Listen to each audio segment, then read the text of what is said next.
Charlie was playing a long par 5 and hit a big drive off the tee that sliced into a large stand of trees. He searched for his ball and found it in the stand of trees. He had a good lie, but there wasn't much room to hit between the trees. He decided to give it a try. He studied the shot carefully, then took out his 3-metal and made a smooth swing, only to have the ball strike the tree in front of him and ricochet backwards, striking him right between the eyes, killing himself instantly. The next thing he knew, he was in front of St. Peter before the pearly gates. St. Peter asked him, "Charlie, are you a good golfer?" Charlie thought about it, then said, "Got here in 2, didn't I?" So, a man is trying to sell his dog to a neighbor. "You can have this dog for only $5, and he can actually talk," says the man. His neighbor says, "That's ridiculous. Everyone knows dogs can't speak." The dog looks up at the neighbor with big, sad, doggy eyes and says, "Oh, please, kind sir, buy me so I won't have to live with my cruel master. He won't feed me or bathe me, and he never takes me out for walks. I was once the richest dog in the whole world. I've played several roles in award-winning movies. I've spoken to kings, queens, and presidents. I fought in the war and got several medals. I even got to travel to the moon." "Hey, he can talk," says the neighbor in amazement. "But why are you offering him for just $5? He asks the owner. "Because," snarls the man, "I'm sick of him always lying." A woman in her 30s was taking her mother to the gynecologist. After dropping her mother off, she and her 10-year-old daughter ran a few errands, then returned to the doctor's office to get the older woman. When her daughter picked her up, she was quite upset. The following conversation ensued. "Mother, do you know what that doctor said to me? He said, 'Don't we look pretty today?' while he was looking between my legs. I was quite shocked. Do you think that he was inappropriate? Daughter, are you sure he wasn't referring to your hairstyle or something?" "Mother, well, it still wasn't appropriate or professional. I wonder if it could be considered sexual harassment. What do you think?" "Daughter, I don't know. Were you embarrassed?" "Mother, I was very embarrassed. I used some of your vaginal deodorant spray this morning, and he may have smelled that, but I still don't think he should have commented." "Daughter, I don't have any spray like that." "Mother, why?" "Sure you do. In the blue can that was on back of the toilet. I used some before the appointment." "Granddaughter, that's my Barbie Golden Glitter hairspray." Sarah asked her husband, "Why don't you ever say I love you anymore?" He replied, "Honey, I told you I love you on our wedding day. If anything changes, I'll let you know." A farmer decided to test his 18-year-old son's initiative.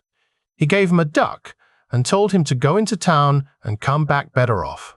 On his travels, the son met a prostitute and asked for 15 minutes of her time in return for the duck. It was an unusual request, but she accepted and took him back to her flat. After the session, the prostitute was so impressed with his athleticism that she told him she'd give the duck back if they did it again.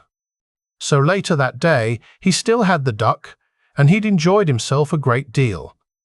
Then, to his dismay, the duck was frightened by a loud noise. It flew into the path of an oncoming truck and was killed instantly. The driver was so upset, he gave the boy £10 compensation. "So how did it go?" asked the father when his son arrived home that evening. "Pretty good," replied the son. "I got a fuck for a duck for a fuck, and 10 for a fucked up duck." The rescue squad was called to the home of an elderly couple for an apparent heart attack the gentleman had. When the squad got there, it was too late and the man had died. While consoling the wife, one of the rescuers noticed that the bed was a mess.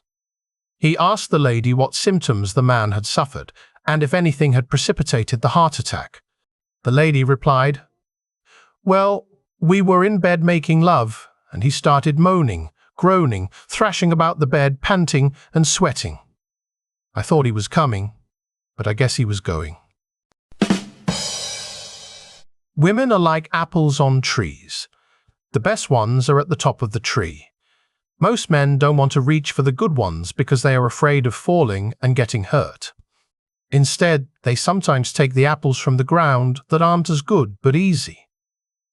The apples at the top think something is wrong with them, when, in reality, they're great.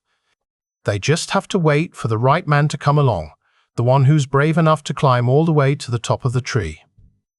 Now men are like a fine wine.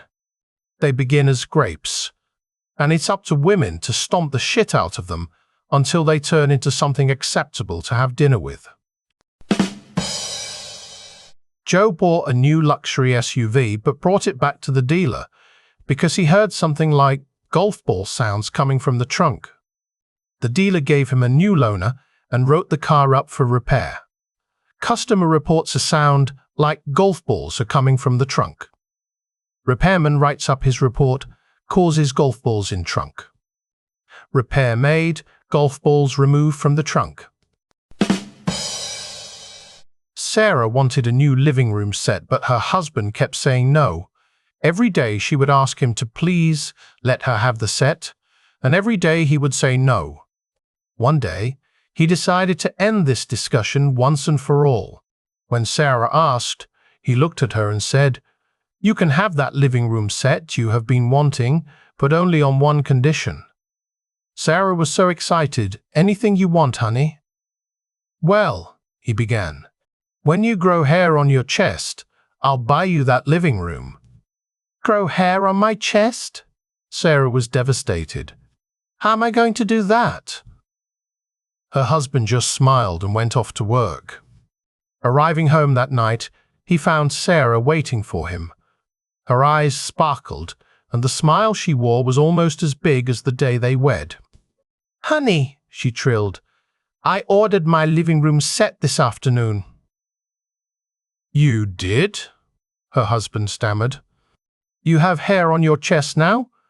I mean real hair, not a toupee or some animal hair pasted on." "I sure do," she replied.